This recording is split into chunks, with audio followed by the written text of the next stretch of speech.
Les microbes sont de petits organismes qui ne sont pas visibles à l'œil nu mais au microscope. Ils peuvent pénétrer dans ton corps, se multiplier et provoquer des maladies infectieuses. Les deux types majeurs de microbes sont les bactéries et les virus. Mais c'est quoi les différences entre les bactéries et les virus? C'est Christian Gottfried qui en 1828 propose le terme de bactérie. Il dérive d'un mot grec qui signifie bâtonnet.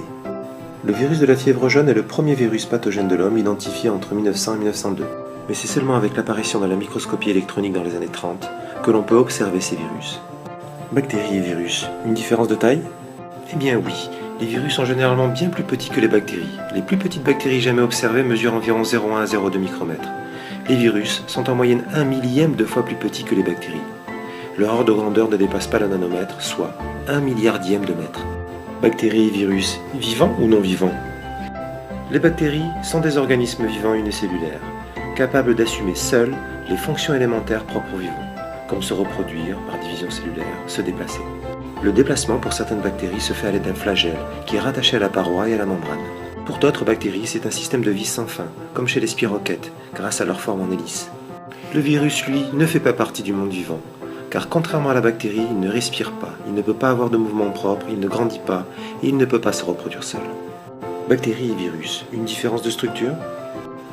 Eh bien oui, les bactéries, nous l'avons dit, ne sont constituées que d'une seule cellule.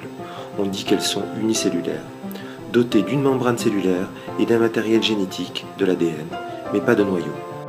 Les virus ne sont pas des cellules. Ils sont composés d'une coque, que l'on appelle capside, à l'intérieur de laquelle se trouve une petite portion de matériel génétique, soit de l'ADN, soit de l'ARN. Bactéries et virus, une transmission à l'homme identique. Bactéries et virus, un mode d'infection identique?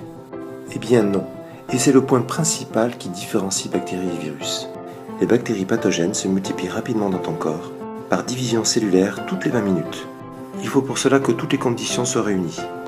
De la nourriture, de l'eau, et une température comprise entre 20 et 40 degrés Celsius, soit la température du corps.